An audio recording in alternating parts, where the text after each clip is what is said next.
most people think that their identity is associated with the work that they do, which is why when people retire, they struggle because they've created an identity around what they do and not who they are.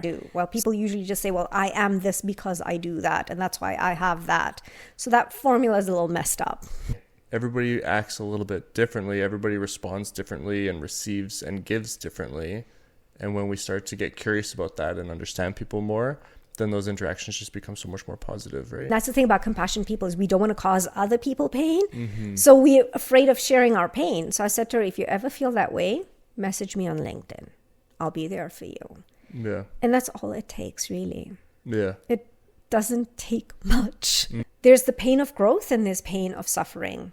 So as compassion people, we need to know the difference between pain of growth and pain of suffering. And the healthiest strategy for happiness is approaching every situation in our uniqueness and responding to it in our uniqueness. There's a really powerful shift when you start to accept and understand that the people who hurt you in your life hurt you because you allowed them to, that you were in control. You can learn from that, and now you can take those actions and set those boundaries that set you up better to not be hurt. I'm never going to give credit to abuse.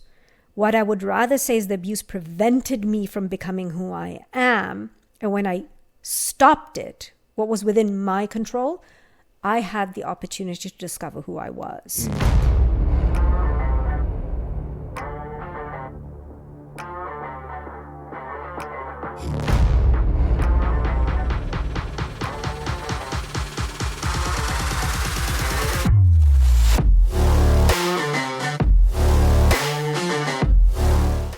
All right, welcome back, Wellness Ninjas, to another episode of the Wellness Dojo Podcast. I'm your host, Kyle Craik, and really excited today to be here. Kalyani, I'm excited to have you here. This is going to be a really fun conversation and a really impactful conversation. Some of the things that we're going to talk about. Welcome to the show, first of all. Thank you very, very much, Kyle. Thank you for having me. I'm really excited to be here. Yeah, like I said, this is going to be a fun one. And like I said, also just a really good conversation. We're going to be talking, I want to talk about inner critic. You have your book out. Before we get into all of that, though, can you introduce yourself to my audience? Tell them a little bit about who you are and what you do. So my name is Kalyani Pardeshi. I am a TEDx speaker and the only Flowcess certified trainer in all of Canada. Flowcess is an organization that has a non-contradictory model for the mind and brain. We teach people who they really are at a soul level and how to operate their brains according to their intangible drivers, their intrinsic motivators. So it prevents burnout. And, you know, we've worked with depression, addiction, all of that stuff. The key is knowing who you are. And I've worked with many, many organizations. Like I mentioned, recently I was at CYOC and I worked with a group of about 10 youth. And it was just amazing to see the growth just after 6 lessons. Yeah. Wow. Yeah, you mentioned you saw a really big transformation with one person. That's such an impactful thing. It is. I posted about it on social media just yesterday where, you know, there was this one kid that just challenged me. He asked me tough questions, which I love because it helps me grow. But after every answer, he would just say to me, well, I just don't give an F. And this carried on every single lesson. And the second last lesson, he straight up looked at me and said to me, you're annoying me. On the last day, I was actually expecting him to lash out at me. And the person I was working with at the center was also expecting the same thing. So we were both prepared for that. And he did a 180 and he thanked me for the information. He said it helped him with his interactions with some of the guards. He says for once he feels he has a chance in life. Wow. So powerful. It was very moving. Yeah. I cried. Yeah, I mean, that those types of transformations that you see somebody who's going through that internal change, it really is such a powerful thing to witness and to be able to be a part of, right? Exactly. So what I teach them, usually it's my lesson 2, and it's part of my book as well, is their intangible drivers. So it's what intrinsically motivates you, regardless of context. And he came out as a server giver. So for him, he's able to see 7 different perspectives and he fulfills each perspective through the art of giving an idea for improvement. And I actually watched this in action when he was helping another person out during the course. And I said to him, do you realize this is your uniqueness? These are your intangible drivers. And that's what it looks like when you're operating in a healthy thought process. And he was like, wait, what? It was like just this total shock. So I think the biggest thing in life is we're trying to figure out who our authentic self is. And I actually help people with that. And then from there, we move on to what are we going to do with this information? And what are we going to have once we do the do part of it? So what it looks like is most people think, and I mentioned this with the boys as well, and they were kind of shocked. Most people think that their identity is associated with the work that they do, which is why when people retire, they struggle because they've created an identity around what they do and not who they are. So what I help people do is take that backward step and find out who they authentically are. And then from there, what are you going to do with your intangible drivers, your intrinsic motivators? And then you're going to have what you have from what you do. Well, people usually just say, well, I am this because I do that. And that's why I have that. So that formula is a little messed up. Yeah, and that identity piece is really powerful. It can really overtake somebody. I've experienced that in my life with martial arts and competition and just different ways that you identify yourself from something that you do. It's really important to go internal and realize, okay, but what helped form that identity? What strengths did I have? What intrinsic drivers and those intangible drivers and stuff, what are present there? So you mentioned this particular person was kind of like server, giver. What are some of the other ones that... So there's 7 in total. We have a perceiver, teacher. And sometimes I just get tired and I forget the order, so forgive me. Perceiver, teacher, compassion, giver, server, administrator, exhorter. So there's 7 in total. So one of the ways I like to talk about perceivers is in a classroom, you'll always have that one kid who's going to state facts to you. You dropped your pen, your shoelace is untied, etc. And my son has a perceiver friend, and my son is familiar with this information, though he laughs it off. He's 14. What can you expect, right? But because he's able to respond to this friend of his in his uniqueness, he's been able to help this kid stay out of the principal's office this year so far. Because the way to respond to a perceiver, to help them feel seen and heard, is to say, I see that. And what usually happens is he will point something out and he just wants to make you aware of a fact. That's all it is. He doesn't want you to do anything about it. Just be aware of it. He obviously states out some disturbing facts about other people and he lands up in the principal's office. I mean, they were watching a YouTube video in class and he got told off because he pointed out that the person on the video had yellow teeth and she needed to brush her teeth. And the easiest way to respond to that was just to say, I see that. It would have settled that kid right away. Instead, an argument ensued back and forth between the teacher and this kid. So basically, with each of the intangible drivers, there's a way you can make a person feel seen and heard. And that's why when we talk about being kind, it looks different for different people. So I'm compassion server, but if I do a personality test, I come out as an introvert, which never made sense to me. I mean, I've done a TEDx talk that, I cannot stand in front of so many people and talk if I was an introvert. But with compassion people, the way we feel comfortable is when you share your feelings with us. I feel very awkward and very uncomfortable in superficial conversations, which explains why the introvert comes up. Is like if I'm sitting in a conversation where, people are talking about their list of achievements and how much money they've made and how much money they got in their bank. It's like, no, tell me about your feelings. I want to know about your feelings. Talk to me about your feelings. Yeah, that's super interesting. I'm the same way. Yeah. I really disengage from conversations that are surface level. Yeah. Exactly. The superficial ones. I feel very awkward in them. So now that I've realized that this is what it is for me, I start asking those probing questions. Okay, so tell me a little bit more about your family. How do you feel about the fact that your child is becoming a teenager? How's that going? Is it smooth sailing or are you facing challenges? Because one of the other things I teach is how do we communicate with each other? So there's basic communication guidelines, and then a separate layer when you're talking to someone in their uniqueness. So my mentor is administrator teacher. What gives him energy is when I ask him to teach me something. And he leads people through teaching. Mm-hmm. Yeah.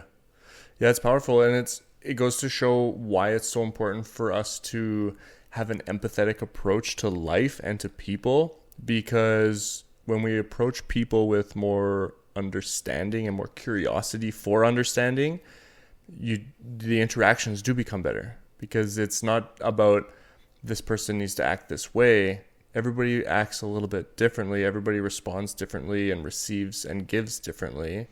And when we start to get curious about that and understand people more, then those interactions just become so much more positive, right? Absolutely. And that's what it's about. I mean, one of the things I've challenged myself in doing as I continue to train in this material is trying to figure out people's intangible drivers. So when my kids talk about their friends, I'm able to pick up, okay, so this person acts this way, that's why they're an exhorter. My daughter has this friend who is really, she just wants everyone to exhort her. She wants everyone to feel what she's feeling, and she will not feel settled until others are feeling what she's feeling. And sometimes it can get overboard. And one would just have to mirror the emotions on their faces to reflect what that person is feeling, and they feel settled right away. And this information helps a lot within classrooms. I'm hoping to get this to classrooms too. Yeah, that would be super important. Yeah. So how would you go about, let's say for me, helping me discover what mine is? We have a quiz. It's like literally a 3-minute quiz. Okay. And you put in a situation, and I think you saw the quiz in my book. I don't know if you got that far. Yeah. But basically, you put in a situation, and the one advice we give to people taking this quiz is answer this quiz based on what you want to do in the situation, not what you feel is the right thing to do. What do you want to do in this situation? And that was very interesting because I had a range of different intangible drivers at the CYOC. I had an administrator server, an exhorter perceiver. I remember once when I taught this to a separate group, I had someone who's a perceiver server. And because there's such a huge difference from the top one to the last one, because perceiver is right at the top and the bottom is a server, and they're ordered in how they're focused. A perceiver is focused in the past and gradually moving to present. A giver is present focused, is what can they do right now to make this better. And then forward focused is like your administrator, your server, your exhorter, they're future focused. And when I said to this guy, it takes a lot on the outside to bother you. Is that right? And he said, yeah. I said, it's because you're carrying a lot of internal tension because of the difference between your why and your how. So we say your why is the effect you want other people to experience. Your how is the action that you're going to take for them to experience that effect. So I'm compassion server. I help people not feel bad as they go through the pain of growth, and I do it by filling whatever the need of the moment is. So when I was teaching last week, because I was helping everyone not feel bad, I was bearing a lot of pain. So compassion people, one of the things I tell them over and over is you need to share your pain, because we have a pain meter. We're carrying everyone else's pain. If we don't, we hulk out. And I had a compassion server in that group who I later found out was battling addiction issues. And that was because his pain meter was high. And it was very interesting. At the end of the 6-lesson course, I had the liaison officer tell me that they've seen the most progress with that kid since he went through this course. So to cope with the pain, he was taking whatever medication he could. But if you just share that pain, and then also understanding what addiction really is. Yeah. So it was, like a 2-tier approach. And I remember as a child, I'm compassion server, I was told I had a temper, and it was just me letting my pain out, but it would come out sideways because I didn't know how to share my pain in a healthy way. And now what I do is, that's why I meet with my mentor, is like, I get my pain out, or I will talk to one of my friends and say, you know what, I got a lot going on. I just need to talk about this. Yeah. It really is. I don't even know how to put it into words, but when you do have the right people that you can tell those deep things to, those things that are, maybe they feel really dark to you, or maybe they're just things that you've been trying to deal with and you just keep recognizing they keep popping up, they keep weighing down. To have somebody to release that to, like, it's just so indescribable. It's such a positive thing to have in your life. Yeah. I agree. I remember I did a presentation for an organization called the Community of Open-Minded Individuals, and there was a lady who said to me, I don't have anyone to share my pain with. And that's the thing about compassion people, is we don't want to cause other people pain. Mm-hmm. So we're afraid of sharing our pain. So I said to her, if you ever feel that way, message me on LinkedIn. I'll be there for you. Yeah. And that's all it takes, really. Yeah. It doesn't take much. No. I know, and but it does become tricky, because when you are that empathetic person, that compassionate person, it feels good to help other people in that way, but then you do have to be aware of yourself also, because like you said, it's that bucket's filling, and then eventually sometimes it spills over and you're like, oh, like, I don't understand where this came from. It came from helping everybody always and pulling everybody up onto your back and stuff, right? You do have to take care of that. Absolutely. And that's the key, is to know when your pain meter is getting high. For me, I start feeling very agitated. And I know, okay, wait, my pain meter is high. I need to get this out. So I'm going to talk to somebody about it, and I get it out. The other thing about compassion people we need to be careful, and I was guilty of this before I knew this information, is we enable other people because we can't see them go through pain. So there's the pain of growth and there's pain of suffering. So as compassion people, we need to know the difference between pain of growth and pain of suffering. If someone's literally going through pain of suffering, yes, get in, help them. But if it's the pain of growth, sometimes we do have to administer that pain. That's what I call it. It's administering tension to help someone else grow. And I usually do that with questions. I actually recently, I won't say recently, it was start of the year, where, and you have to be prepared for this, where a friend of mine decided we could no longer be friends because I could see the contradictions she was living with, which was causing her depression. And sure, medication is there, but let's look at the cause. The medication will treat the effect. Let's look at the causes. And I did it through questions, and that was it. I'm not going to deal with this. So one of the most important things I feel is, as we go through growth, and I've written about it in my book as well, is that we need to be able to tell, is this tension of growth or is it tension of suffering, abuse? I even said that we are so capable. My definition of love is to give without expecting anything in return. And we're so capable of giving to ourselves without expecting anything in return that we actually enable ourselves, preventing our own growth. So I can say, well, I don't want to step into this tension. Like last week when I was going through such a stressful time with that one kid, I remember I came home on Wednesday and I hugged my 14-year-old boy and I just cried. And, but I still showed up the next day. It's like, I'm going to do this. I'm not going to back out of this. I made a commitment. I'm talking about that sort of tension. It's about having those difficult conversations with people you love because you want to help them grow. And that's really hard to do. And I've done that over and over and over this year. Yeah.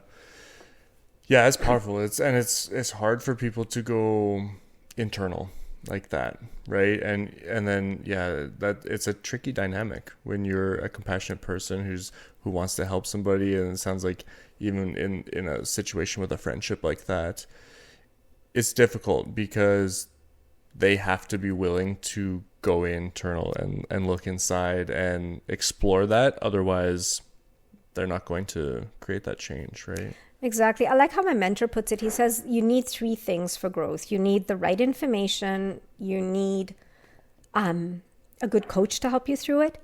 And the third thing is you need humility. And humility means the ability to see the perspective of another.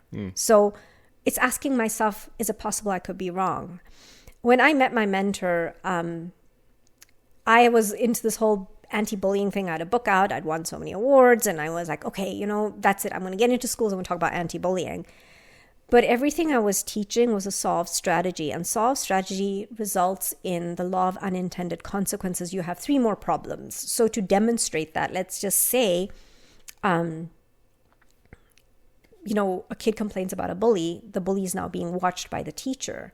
So what ends up happening is the bully is fearing the teacher who becomes the bully now. The teacher has an extra workload to look after the kid. And then thirdly, like that other kid is also still worrying about that bully. It's like, is he going to retaliate because I did this? I'm actually going to be speaking at the Flowcess School District convention next year, and I'm going to be talking about the 4 strategies and the one that works the best and why it works, dissolve strategy. But bottom line is, when my mentor told me, and he shared articles with me about the dissolve technique, I realized that was wrong. And I was able to take that backward step and say, you know what, I've been giving out the wrong information. Can you teach me? And that's when he took me under his wing and he trained me. It was that ability, and it's called contrastive thinking, where it's the ability to say, is it possible I could be wrong? And it's very healthy to do that. Yeah, I agree. It is very, very healthy to ask yourself, is it possible I could be wrong? And a lot of people get confused between critical thoughts and contrastive thinking. So contrastive thinking is it possible my actions that I took could be wrong? Well, critical thinking is it possible my actions were not good enough? So that's the difference, and that's where people kind of get a little lost. Yeah, it's like you have to be open to both sides of it, right? It sounds like sometimes people could go into that, okay, was I wrong? But like, there's no way that my intentions could have been wrong, but could I have just approached it the wrong way? Whereas we do have to, like, I always say this, we've been wrong about pretty much everything in the world. We were wrong about the earth being flat, like we were wrong about what the stars meant. We were wrong. We've consistently been wrong. That's almost the constant in life, is that we've been wrong, because we continue to learn, we continue to get new information. But you're right, we tend to put blocks up in our mind about that, of like, I couldn't possibly have been wrong in that situation. I was so passionate about this. I had information, I had evidence, right? It's like, but no, like, things always change. We can always be wrong about things, and that's not a bad thing. That's actually a good thing, because it shows that we're growing and we're learning more. Exactly. I like that you mentioned that, because for 2 years I ran an online fitness business, and it was like, this is it. This is my thing. I found my purpose, this, that, the other. But I was operating, and it's a great example of operating outside of your uniqueness, which causes burnout, is I was operating as an exhorter server. An exhorter encourages people to move forward, right? They get them excited about the future. I'm not an exhorter. I'm compassion. I can only help you not feel bad while you're going through growth. I cannot encourage you for the future, right? And I was trying to be something I was not. And the way I like to describe being mismatched is where, imagine you have a Formula One driver and he's trying to drive a semi-truck.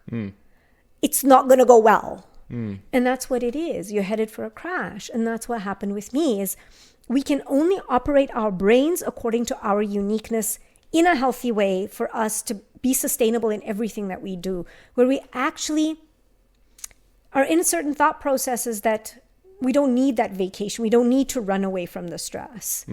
And I wrote this in my book as well. There are only really 4 strategies for happiness. That number 1, we need some misfortune to happen to someone else for us to be happy. Like, my boss is a bully. I need him to be fired for me to be happy. The second one is, I just don't want any stress. I just want to sit on the beach and drink Mai Tais all day. I don't want any tension, right? The third one is, my next achievement is going to make me happy. That was my strategy for happiness. And the healthiest strategy for happiness is approaching every situation in our uniqueness and responding to it in our uniqueness. It gives you the kind of happiness that you just never get accustomed to. Yeah. And then you find people who accept that. Exactly. Like, you find people who amplify that happiness when you start to tap into your uniqueness, your authenticity. I've noticed that in life too. When you are taking actions and listening to that, you will find the people who also tap into that with you. Right? And then you have to be okay with the people that you need to let go of, and that includes family. And that's kind of hard for a lot of people. And I've wrote about this in my book as well. It's like, a lot of people say, but they're family. And for me, that's not a good enough reason. If they're abusing you, no, there's no room for that. Yeah. And it doesn't mean that you necessarily have to be cruel to them, or that you have to be, that the relationship has to be bad. It's just, I always think of like the circle of influence, and you can just move the pieces further out, right? Absolutely. If you need to, and move other pieces further in. I always say, like, family's who you make it. For example, martial arts has always been such a tight-knit family for me. We've always had a really family feel, because it's a group of people who are consistently supporting each other, wanting to see each other succeed, challenging each other, but then picking each other up as well. That to me is family, right? That is what family is supposed to be. And I'm very grateful. Like, I have a great family as well. But yeah, that resonates deeply with me. I love that you said that, because one of the things I talked about even with the boys last week is I grew up with a mentally and emotionally abusive mom. And because of this information, I'm still able to have a relationship with her with boundaries. And the thing I explained is boundaries is not changing the other person's behavior. It's changing our own behavior. That's what it's actually about. It's changing our own behavior. For many, many years, as a compassion person, I enabled my mom. She went through her own fair share of pain, and I was trying to make it better for her, but it was not my place to do it. Until it got to this point where I was just burning myself out, and I said, I can't do this anymore. And it's a tough decision to make. It's really tough, because they're still going to try and reel you in. And that's why it's everything I taught in my book is like using unconscious confrontations, communication guidelines, knowing her uniqueness and being able to speak to her in her uniqueness settles her. She had a freak accident last year in November where she broke her femur, and she's 79 years old. So I didn't go to see her. I haven't seen her in 7 years. But knowing her uniqueness, knowing she battles anxiety and panic attacks, I was able to train my father in this information, who's over 80 years old. And using this information, he was able to get my mom to walk again within 3 weeks after her surgery. That's how it's about intrinsically motivating someone, knowing their uniqueness, using words that are unique to them, and getting her to do what she needed to do so that she could walk again. Yeah. And she's walking fine today. Yeah. And how cool you're able to still tap into your uniqueness in that way as well, by being a server and still helping. You mentioned with boundaries, there's an interesting quote that I heard recently, and I'm paraphrasing, but something along the lines of, a lot of people think that boundaries is asking permission, but like what you said, boundaries is actually your action, right? It only becomes a boundary when you actually put it into action. So many people think they're setting a boundary when they're asking permission, but you can't. That's not a boundary. That is a request. There's a big difference between a request and a boundary. And that's, I think, why people struggle when you do set a boundary, like with family. You're like, no, I'm just not going to see that person anymore. Nobody likes it, but it's because you're taking control away from them in that situation. But that's what it is. That's why a boundary is an action. It is an action. And it's like, it's not giving permission. It's taking away the permission that you gave them to abuse you. Yeah. It's like, I gave you this permission. I'm taking it away. Yeah. I'm in control of it. And that's the thing a lot of people say. And I don't mind sharing this. It's like, my life's an open book. But we recently had family visit, and I chose not to see them. And it caused a lot of tension, but I held my ground. And when we set a boundary, I think one of the most important things is, it goes back to contrastive thinking, is like, I am the problem, I am the solution. And that's how I presented it. That was my whole argument. It's like, it seems as though every time I'm around, there seem to be problems. I want them to have a great time, for them to have a great time. I'm going to sit this one out. So you guys go and have fun. I'm sitting this one out. And I sat it out the whole time. Yeah.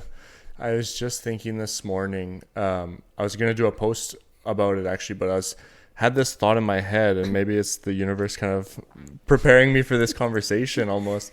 But I was thinking about, there's a really powerful shift when you start to accept and understand that the people who hurt you in your life hurt you because you allowed them to.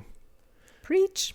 Right? And that's not an easy thing because a lot of us have been hurt really badly in life, and that's not an easy thing to accept, but it is very powerful when you realize not necessarily that it was all your fault, but that you were in control, that you can learn from that, and now you can take those actions and set those boundaries that set you up better to not be hurt. Exactly. I think what happens is when you're in that situation, we don't realize we have that choice. I have so many things to say on this point. I'm sorry. So good. I love it. Okay. I love that. It's, we feel, because one of the kids said to me last week, he said to me, like, one of the things my mom takes pride in is I am who I am today because she was tough on me growing up. And one of the kids said to me, but isn't that true? And I said to him, I'm never going to give credit to abuse. What I would rather say is the abuse prevented me from becoming who I am. And when I stopped it, what was within my control, I had the opportunity to discover who I was. That's the first thing. The second thing I want to talk about, guilt.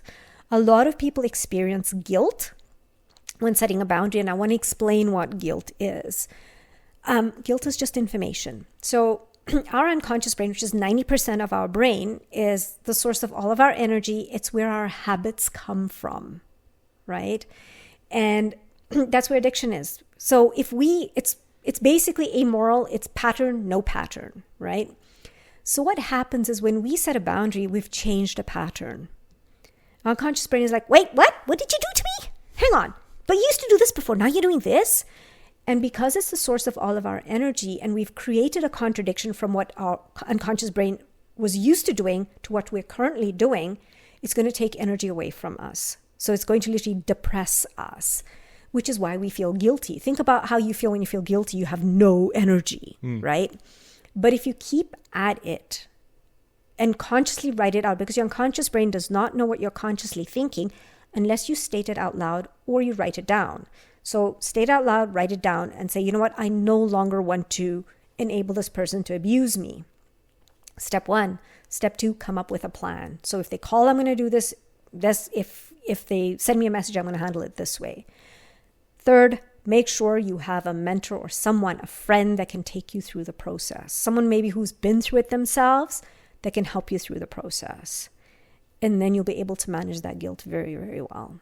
Because one of the things I'm feeling, quote unquote, guilty about right now is my mom is trying to manipulate me into visiting her. And I needed to figure out a way that my unconscious brain would feel settled that I'm choosing not to see her. And the way I felt settled was if I see her, I'm just enabling her to just get what she wants yet again. And the majority of my life has been a manifestation of whatever she wanted for me. And I no longer want to do that. Yeah. Powerful. Thank you. Yeah. Good for you. Thank you.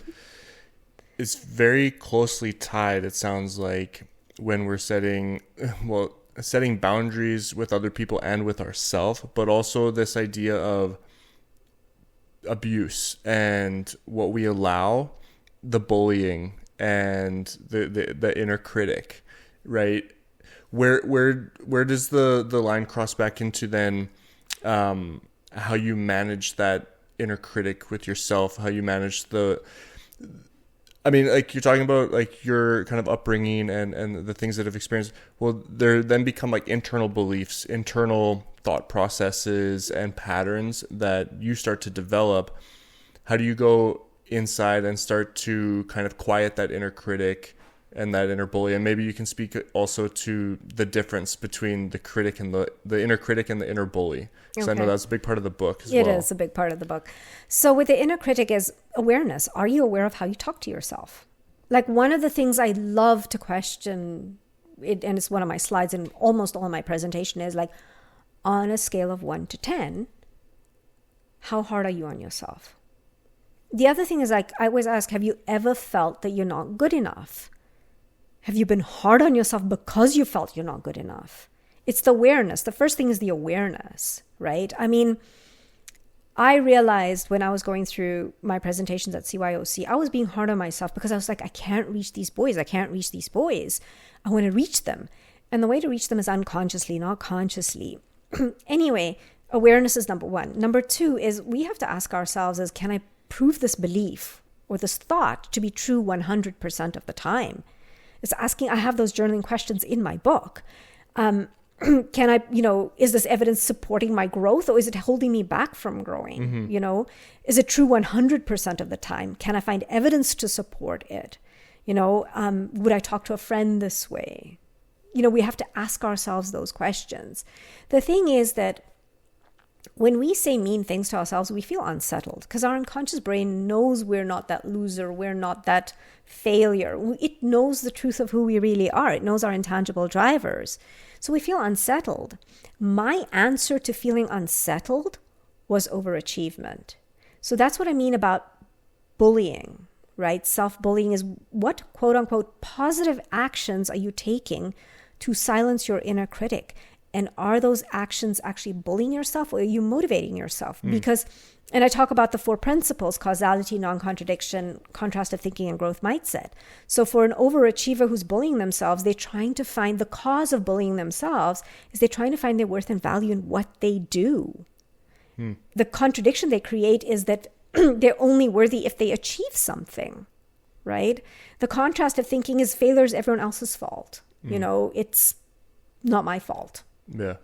And then their growth mindset is they literally is my next achievement. That's my next achievement is where I'm going to be successful. That's where I'm going to feel worthy.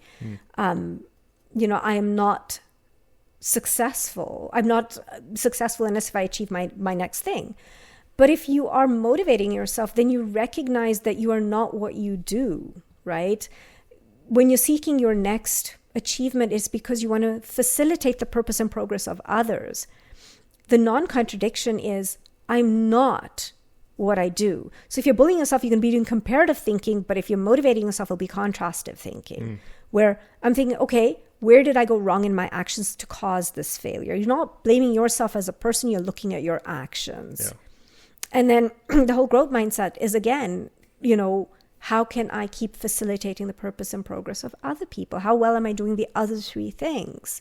So that's why it's a very fine line. We look at the underdog. We look at people we admire and respect. And you have to ask yourself this question. I remember asking a fellow TEDx speaker last year, I said to him, if I say, and I think it was Frank Sinatra's quote, and I'm paraphrasing, I don't remember it exactly, but, it's something along the lines of the best revenge is massive success. And I asked him, how does it make you feel? Right?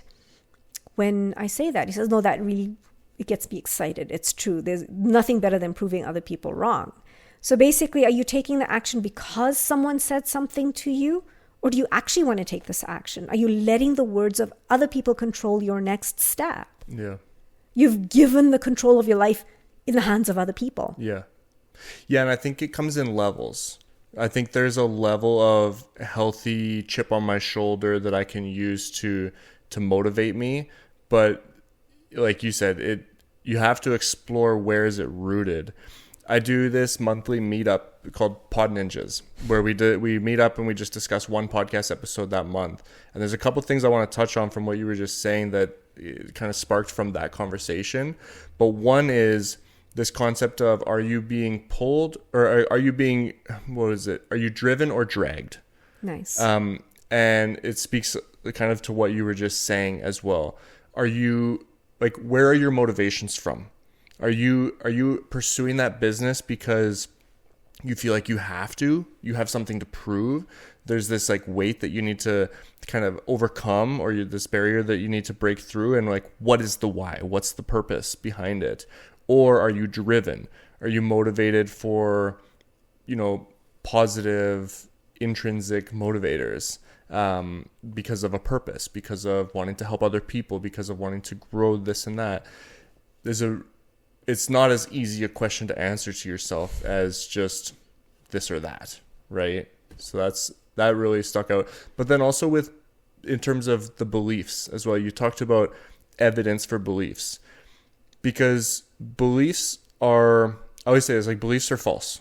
Like every belief is false. Whatever you believe it for a reason. And it's because you have this evidence over here to support that. But if you wanted to change your belief, you just have to kind of like start searching. It's like anything. I could write a blog post about one argument or another, and I can go find evidence to support both of them. And whichever one I land on, that's going to be the belief. That's going to be my truth. What are your thoughts on that? So I like to give this example. Do you believe the sun's going to rise tomorrow? I believe that the earth is going to rotate and the sun will. Yeah. Thank you. Because a lot of people say yes. I say, why? This is because it rises every day. That is belief in experience. Mm-hmm. So if something happens 9 out of 10 times, it doesn't happen the 10th time, what happens to your belief? Mm-hmm. Right? If we focus on understanding the causes, like you explained to me, the earth rotates on its own axis around the sun. Mm-hmm. It's hard to shake that belief. So there are two ways to build faith or belief in anything, is understanding the cause and through experience, right? I'm always looking for the cause, mm-hmm. which is why, it's very interesting when you talked about motivating, what motivates you in your business and stuff like that. I love to ask is, what if everything got taken away from you? How are you going to handle it? Like if I know for a fact that in January this year, I had so many no's from organizations that I've worked with twice before. They said no. I applied to do another TEDx. I was declined. I applied for a TED fellowship program. I was declined. And then I also had my friend decide we're not going to be friends anymore. I had a lot of bad things happen. The question is, how do you handle those things, right? And for me, it's about, and I said this, I gave a talk at the Women's Annex at CYOC on Friday. And I said this is like, I love to ask myself, how can the struggle be a good thing for me? And that's what ended up happening is I had time off to write my book, because I was saying last, just like, oh, you know what, I do want to write a book about self-bullying, but I just don't think I have enough material, and I was like, it was out there, and it's like, you have to be careful what you state out loud, because yeah, I stated it out loud, and guess what? Yeah. Everything shut down. It's like, okay, what do I do with myself now? I'm going to write another book. And everything just came together beautifully. I wrote the first draft in 2 months, which is still long for me, because the first book I wrote, I did it in 19 days. So ultimately, it's what happens to you if everything gets taken away. Yeah. You have to come back to who you are. Mm-hmm. And for me, it was like, I get my most energy being in front of people and talking. I have, even in CYOC, a place like that where I was constantly being challenged, mm-hmm. I had the most energy, right? I loved it. So for me to have that taken away from me, the thing that I love the most, because I was being redirected to write the book. What's going to come of this book, I don't know. Yeah. But I knew I needed to put down pen and paper and put it out there in the world. So I did that. That's why I always say I like that you go to the why, and you have to go to the why of who you are and then build from there. Because when I decided to shut down my fitness business, it was not easy. I was leading over 2,000 women across the globe. And to say to them, I'm not going to be doing this anymore. 7 years later, I still have people reach out to me and say, listen, will you do this? And I could make a quick buck here and there, but my whole point is that what I really want to do? Mm-hmm. Then I'm making money, the cause of everything that I do. Money's the effect of what I do, not the cause. You're being driven. Exactly. Or you're being dragged. Exactly, being dragged down. Yeah. Exactly, right? Yeah. So for a year, I did nothing. And that was the hardest year of my life. Yeah. Where you have a sense of, I have a purpose. I'm here for something bigger. I just don't know what that bigger is. And for me now, I'm sitting with this information that I know can help so many people. CYOC just came up out of the blue, and suddenly I'm thinking, for some strange reason, I seem to be drawn to troubled youth. And I want to work with them. And 2 years ago, if you told me I was going to do that, I'm like, you're crazy, I just want everything to be pretty rainbows and sunshine and everything. No, it's like, I keep thinking of Michelle Pfeiffer in that movie. What was it? Dangerous Minds? Yeah. So I was like, I'm going to be Michelle Pfeiffer. That's funny. No, it's really interesting, because like, even for me in my life, I recognize in terms of beliefs that it takes practice, first of all. Like, I've recognized in myself that I often am waiting for the axe to drop. When things are going good, something good starts to happen, I have this like deep rooted belief or story that I tell myself that something is going to come and disrupt this. Right. And so I've started to practice the opposite, like trying to give myself other information, other evidence that disproves that story or that belief. I will remind myself of times when the axe didn't drop, when actually, no, like things did keep going good. Or even if I don't have specific evidence for it, I will work to convince myself that no, this is just a story that I'm telling myself. I don't have actual evidence to prove that this is not true. I always think too of the stories we tell ourselves, like it's not true, right? There's a quote that I really love that I want to get tattooed, but it's, you can't overcome what doesn't exist. And that I keep telling myself that constantly when I have that feeling. And to me, that's like evidence almost of a reminder that these stories that we create for ourselves, they're not true until it happens. And when we are believing that it's true, we actually manifest that's going to happen. I start believing the axe is going to drop. I'm putting myself in more of a position for the axe to drop. Whereas if I just accept and embrace that, like, this feels good right now, I'm enjoying this, I'm on the right path, and I can give myself more evidence that things will go right. Yeah. Exactly. That could be from trauma. Yeah. And the reason I say this is because I had my server giver, I call him my server giver. When we were going through the course, one of the things he said to me, well, I just don't give an F. Where do you think that comes from? Where's that trauma coming from? And I just looked him dead in the eye and I said to him, because there was one time, excuse me, in your life when you did give an F and you were let down. And you should have seen the look on his face. It was like I'd literally slapped him across the face. It was like, whoa. I said, yep, that's what it is. So this is your defense mechanism. Yeah. Because you don't want to fall into that trap again. One of the things I've taught myself is if the axe does drop, it's actually not a bad thing. Mm-hmm. It's like, how can this be a good thing for me? Yeah. How can this? So one of the things is, I'll tell you, it's so silly, but it's interesting. So we had guests this summer and my husband was very busy with them. And at the same time, our kitchen tap broke and he takes care of all of these things and he wasn't around to do it. And I was panicking and my daughter helped me out. She's amazing. She just seems to handle challenges very well. She figured out how to shut off the mains under the sink and all of that. And I stopped and I paused and I said to myself, how can this be a good thing for me? And I realized one of the things my husband used to always complain about, he has to take care of all the stuff around the house. He wasn't there and I had to take care of it. So now he can't complain about that. So it was just that backward step, how can this be a good thing for me? Give yourself evidence of when the axe is dropped and how did it turn out to be a good thing for you, right? Instead of like, I'm so scared this is going to happen, right? I mean, I know that even if everything shut down for me, I can still help people. Yeah.